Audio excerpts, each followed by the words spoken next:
Space at the edge of civilized territory felt empty in a way that made even experienced pilots uncomfortable. Daniel Carter had flown these outer lanes for nearly 6 years, and he still felt the quiet pressing against his mind every time he crossed the Orion Fringe. No patrols. No trade routes. No colonies.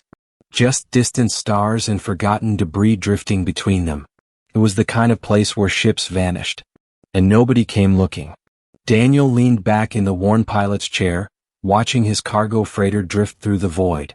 The ship, Silver Finch, wasn't impressive, patched hull, aging engines, and enough modifications to make any inspector nervous, but it was reliable.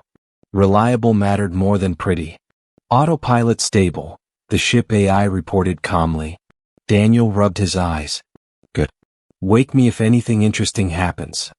The AI paused. Then, distress signal detected. Daniel sighed. Of course there is. Distress signals out here were usually traps. Pirates pretending to be damaged ships. Smugglers looking for desperate marks. Or worse, automated beacons from ships that had been dead for decades. He leaned forward. Show me. A weak signal blinked across the screen. Encrypted. High-level encryption. Not civilian. Not pirate. Military or royal.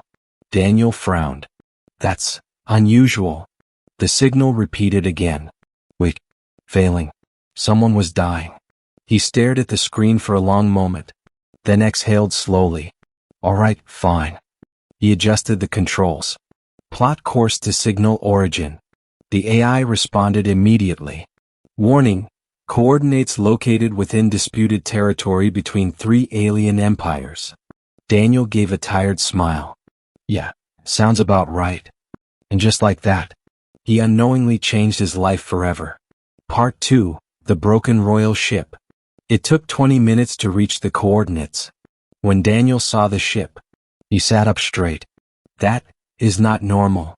The vessel floating ahead of him was massive. Elegant. Silver hull shaped like flowing metal rather than rigid panels. Glowing energy lines pulsed faintly along its surface like veins of light. It wasn't just a ship. It was art. But it had been attacked. Large sections of the hull were torn open. Weapon burns scorched the surface. Escape pods missing. Debris floating around it like shattered glass. Daniel swallowed. This wasn't piracy.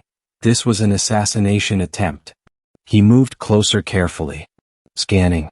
Life signs detected. How many? Daniel asked. 1. He blinked. Only 1. Confirmed. Daniel frowned. A ship that size should have hundreds on board.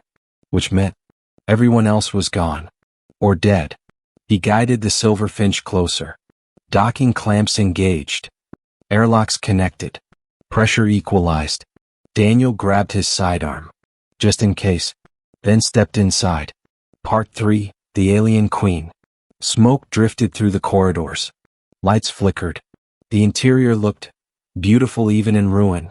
Curved walls. Glowing symbols. Alien architecture unlike anything Daniel had seen before. He followed the life signal. Deeper. Past broken doors. Past fallen guards. Then he found her. Collapsed beside a shattered command console. Tall. Graceful. Silver-white skin. Long pale hair spread around her like liquid light. Her armor looked ceremonial but battle-damaged. She was bleeding. Dark violet blood. Daniel rushed forward. Hey. He checked her pulse. Weak. Barely conscious. Hang on. He opened his medkit. Applied sealant. Injected stabilizers. Her eyes fluttered. Slowly opened. Ember. Glowing softly. They locked onto him immediately. Human. Her voice was faint but powerful. Yeah, Daniel said gently. You're safe. She studied him carefully. You saved me? Trying to. She nodded faintly. Then whispered. Why? Daniel shrugged. You looked like you needed help. She seemed to consider that. Then she fainted again. Daniel sighed. All right, let's get you somewhere safe. He lifted her carefully and carried her back to his ship. Part 4. She woke and changed everything. For hours later, Daniel was checking navigation when he sensed movement behind him. He turned. She stood there, still weak, but composed. Even injured, she radiated authority. "You brought me aboard your vessel," she said. "Yeah. You risked yourself." Daniel shrugged. Seemed like the right thing. She studied him. Long. Carefully. Then she spoke. "I am Queen Aracel of the Velaran Empire." Daniel blinked. "Of course you are." Because apparently saving random aliens wasn't enough. They had to be queens. She stepped closer. "You saved my life." "Looks that way." She nodded once.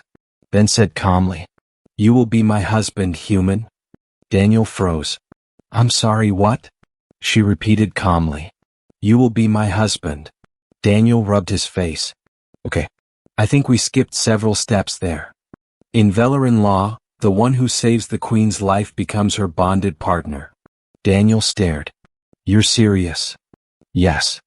He laughed nervously. I just patched you up. You preserved my life." She stepped closer. "Therefore, you are mine." Daniel realized she wasn't joking. And somehow, that scared him more than anything else. Part 5, The Pursuit. Before he could respond, alarm blared. Incoming ships detected. Daniel checked scanner. 3 warships. Fast. Armed. Queen Arazel's expression hardened. "They found me." "Who?" "Usurpers." Daniel sighed. "Of course." Ships closed in. Weapons charging. Daniel pushed engines. The Silver Finch accelerated. Dodging. Weaving. Finally. Jump. They escaped. Barely. She watched him quietly. "You are skilled. Used to be military." She nodded. "My husband should be capable." Daniel sighed. "Still working on that part." Part 6, Learning each other. Days passed. She recovered. Helped around ship. Learned human customs. Daniel learned Velaran traditions. She was powerful, but gentle. Strong, but curious. One evening, she laughed. Soft. Beautiful. Daniel realized he wasn't afraid anymore. He was drawn to her. Ending, the human who became king consort. 2 weeks later, the Velaran royal fleet arrived. Massive ships surrounded them. Queen Aracel stood beside Daniel. "They have come." "And me?" "Yes." She held out her hand. "Come with me, Daniel." He hesitated, then took it. The Velaran capital stunned him. Floating cities. Golden towers. Endless sky. Millions gathered. They bowed. To her. To him. Aracel stepped forward. "This human saved my life. By ancient law, he is my chosen husband." Silence. Then cheers. Acceptance. Later. Private balcony. Stars stretched endlessly.